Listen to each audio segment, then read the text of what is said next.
Hello and welcome to sim.bc where it is 11:53. Oh, actually managed to keep good time these last couple of days. Just some quickies. One, not the same shirt. I know it has a similar color, but it's actually a new one. Thinking about keeping a theme here, you know? No, it's actually just by accident. Um, Also, I'm probably going to reach my 100th episode when I'm still in Bordeaux. Probably this month or the next. Ah, yeah, probably the next. It's probably in December. But anyway, it's amazing. It's awesome. I don't even know. Oh, it's great. Okay, it's great. I thought like 100. That's way in the future. I thought it was gonna be like summer next year. I don't really know why. Maybe I didn't think. Maybe I didn't thought about having a daily upload schedule or whatever or whatnot. But it feels awesome anyway to feel like I'm actually going to make this before I'm going back home, which is, kind of a milestone. If I say so myself, it feels cool. Another thing is that I haven't eaten, dinner yet. I had breakfast, went to the gym because I'm productive, and then just came home, just got out of the shower and changed. So I haven't eaten dinner yet. If I'm a bit, fast on my toes, so to say, that or fast on my feet, that's what you say. You might know why. That could be one of the reasons. And I booked me ticket home the 23rd of December, which posed a bit of a problem because apparently I need to leave this flat if I cancel it the 22nd on Friday. I can't actually leave it on a Saturday because the 24th is a Sunday this year, so Christmas is on a Sunday. At least that's when I celebrate Christmas in Sweden.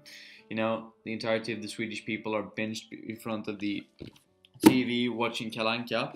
Yeah, that's a bit of a cultural thing from 3 to 4. We're probably gonna get that there in the future. Anyway, so that's a bit of a problem I'm tackling right now. But I booked me ticket home anyway, so I know I'm gonna get home in some manner, in some fashion. Just how comfortable it will be before the, eventual leave, that will be up for grabs. But that's not why you were here today. You're here today because we're going to talk about another dimension of Hofstede, the cultural dimensions. And we're going through the base 4. We are halfway done, and today we're going to be like 75% through. So today we're going to discuss masculinity versus femininity, starting yet again with the definition, moving on to some country examples, and then my own personal experience. Now, masculinity versus femininity. The masculinity side of this dimension represents a preference in society for achievement, heroism, assertiveness, and material rewards for success. Society at large is more competitive. Its opposite, femininity, stands for a preference for cooperation, modesty, caring for the weak, and quality of life. Society at large is more consensus oriented. Now, what does all of this mean? Well, to start off, I know that Hosfstede has gotten lots and lots and plenty of criticism for this in plethora. Oh yeah, all the fancy words at once.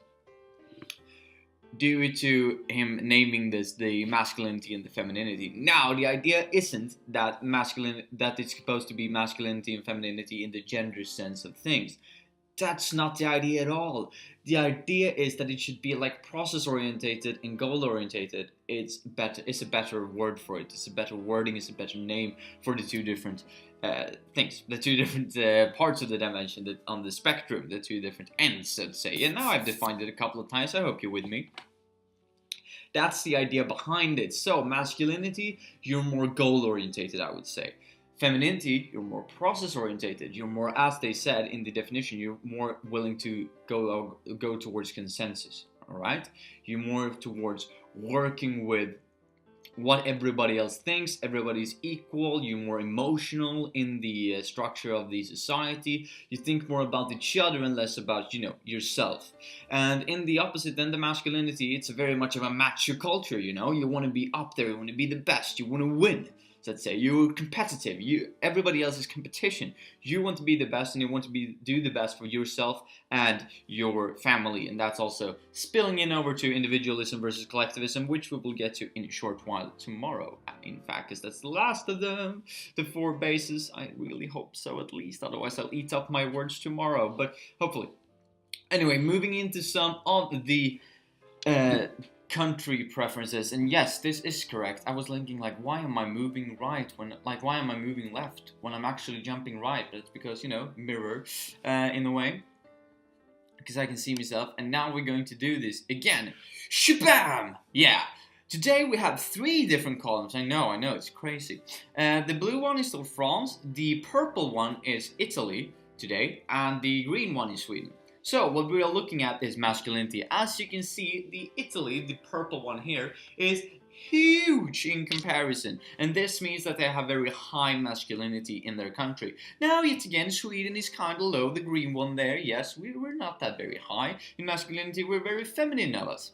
Yet again, not in the gender sense, more in the cultural sense, as discussed before, or as mentioned before, rather. What can we derive from this little short diagram? Well, we can say that since Italy is very high in masculinity, they also tend to be more of a macho culture, which is kind of true, isn't it? They're very, how should I say this without offending anyone? The stereotype I was taught when I was little is that Italians are very, not aggressive, but very passionate about what they're doing. They're very much for family, they're very much for themselves, they're really competitive in nature. They are the people, you know, that they're not the people in the sense, when you talk about the Italians in my world, when I was a kid, when I was taught about this, when we thought about Italians, we thought about a Italian person. In comparison to Sweden, we're thinking about Swedes as a collective. That could be because I'm from Sweden and I know lots of Swedes, and maybe I saw one Italian guy when I was a kid and I was thinking about Italians in the, you know, singular sense because of that. But anyway, when I grew up, I was thinking about a singular, you know, Italian guy or girl, and single Italian anyway, which perfectly represent this masculinity culture they have, according to Hosfstede's dimensions.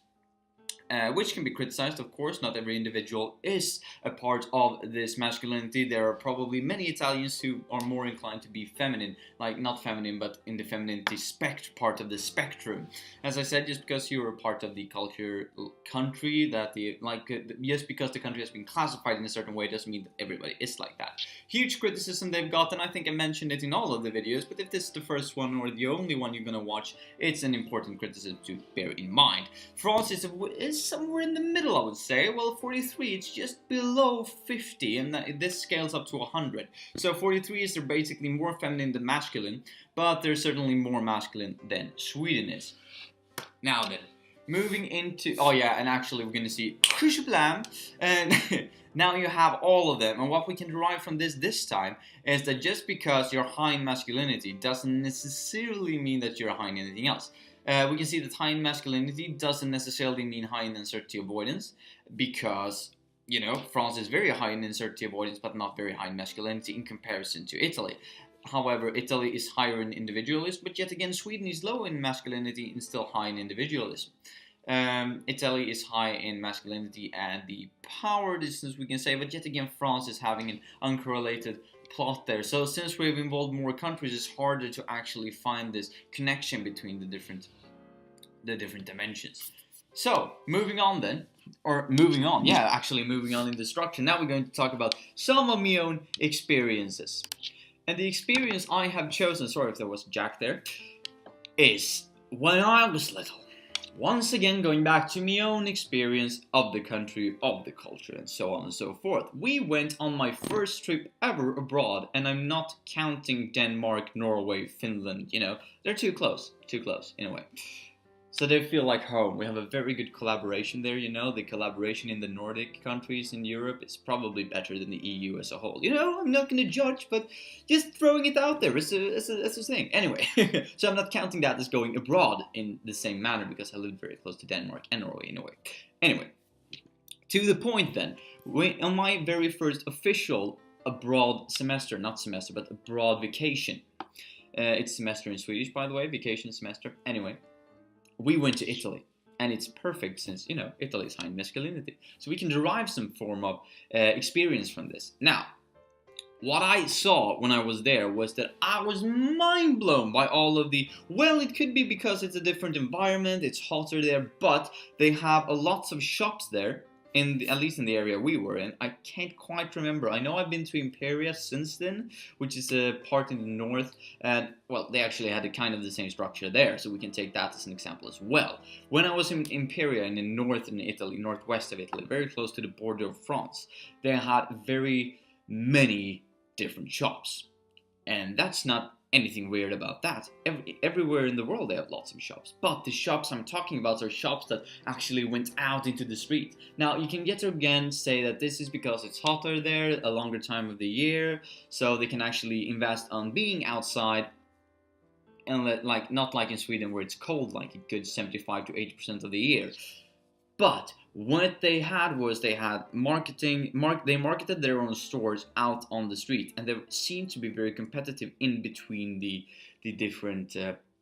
different stores as well. So if you went into one store, the people on the other side of the street kept not yelling, but kept, like insinuate, like they gave an incentive to come over here. They tried to show you that don't be in that shop, be in our shop. And I know that that's what we're doing with modern marketing as well. But in marketing in Sweden, it's more like come to our brand, and it felt like in those small, very suburban shops, it felt like come to me, not come to my brand, come to my shop, come to me, instead of that guy over there.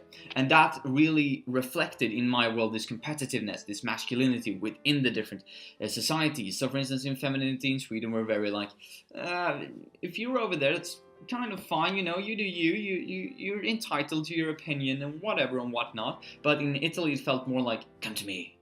I know you're there. I know you probably want to be there, but what about here? Have you thought about me? Have you thought about this, mate? Not that they necessarily use mate, but you know what I'm saying. You know what I'm getting at.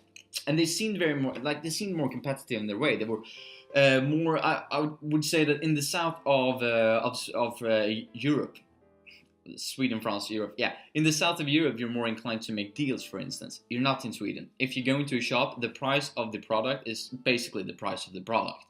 But in these shops, and I know these might be very touristic shops, but in the shops I've visited, my experience yet again of this Italy way of doing things, this Italian way, was that just because there was a price there didn't mean you couldn't cut a deal.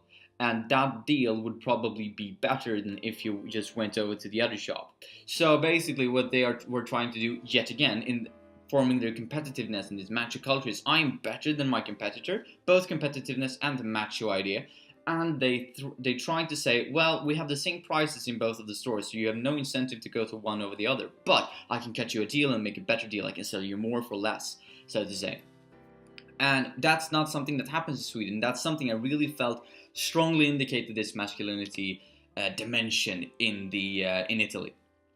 And the very strong cultural differences there. That was something I really noticed when I was there, even though I was 12 the first time I was there, I think, and then I would like to say 15, 16 the other time I was in Italy, and I noticed it both of the times. This also happened when we were in Turkey when I was in Turkey with my brother and my dad, and they had the same kind of approach. It was very much this, you can get a discount, we have the same prices, and it was still the competitiveness, but I think they were more competitive in Italy in relation to Turkey. But yeah, that was my experiences. I hope you have a good time listening to this. I hope I helped clarify something, and if I didn't, well, I'm leaving the description to the definition and the countries so that you can check with your own country versus Italy, for instance, so that you can get a better idea of what I'm talking about. Until next time, guys, hope I helped you. See ya.